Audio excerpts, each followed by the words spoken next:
Hi guys, welcome back to అమ్మ చేతి అమృతాలు. ఈరోజు రెసిపీ ఏంటంటే ముల్లంగి దుంప వడ. చాలా ఈజీగా టేస్టీగా ఇంట్లోనే ప్రిపేర్ చేసుకోవచ్చు. చాలా తక్కువ టైంలోనే చాలా తక్కువ ఇంగ్రీడియంట్స్తోనే ప్రిపేర్ చేసుకోవచ్చు.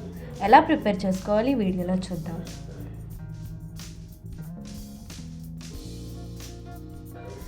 ఫస్ట్ మనకి కావాల్సిన ఇంగ్రీడియంట్స్: కారం, ఉప్పు, ఉల్లిపాయలు, బియ్యం పిండి, శనగపిండి, అల్లం వెల్లుల్లి పేస్ట్, కొత్తిమీర, ముల్లంగి దుంపలు. ఒక దుంప తీసుకొని ఈ విధంగా కట్ చేసుకున్నాను.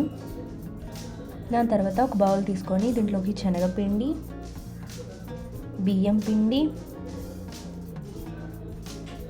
3 టేబుల్ స్పూన్స్ వేసుకున్నా, ఉప్పు, తగినంత కారం, అల్లం వెల్లుల్లి పేస్ట్, కొత్తిమీర, ఉల్లిపాయలు వేసుకున్న తర్వాత ఇవన్నీ కలిసేటట్టు ఒకసారి కలుపుకోండి. కలుపుకున్న తర్వాత దీంట్లోకి కొద్దిగా వాటర్ వేస్తూ కలుపుకోవాలి.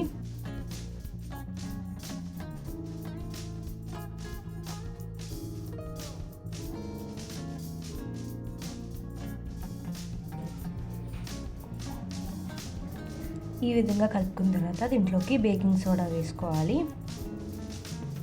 వేసుకొని బాగా కలుపుకోండి.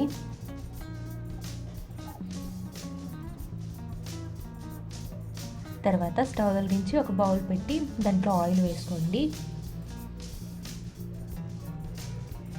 తర్వాత ఈ ముల్లంగి దుంపలు కట్ చేసుకున్నాం కదా, అవి దీంట్లో బాగా డిప్ చేసి మనం ఆయిల్లో ఫ్రై చేసుకోవాలి.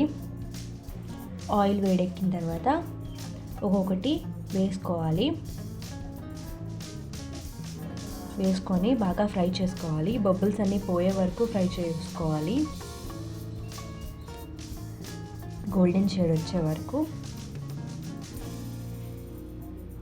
ఈ విధంగా గోల్డెన్ షేడ్ వచ్చే వరకు ఫ్రై చేసుకోవాలి. దాని తర్వాత పక్కకు తీసేసుకోవడమే. అన్నీ ఈ విధంగా ఫ్రై చేసుకొని పక్కకు తీసుకోండి. దాని తర్వాత మన ముల్లంగి వడ అనేది రెడీ అయిపోతుంది. చూసారు కదా, చాలా ఈజీగా టేస్టీగా ఇంట్లోనే ప్రిపేర్ చేసుకోవచ్చు. చాలా తక్కువ టైంలోనే చాలా తక్కువ ఇంగ్రీడియంట్స్తోనే ప్రిపేర్ చేసుకోవచ్చు. ఈ వీడియో మీకు ఎలా అనిపించిందో కామెంట్ బాక్స్లో కామెంట్ చేయండి. అండ్ ఫర్ మోర్ వీడియోస్కి సబ్స్క్రైబ్.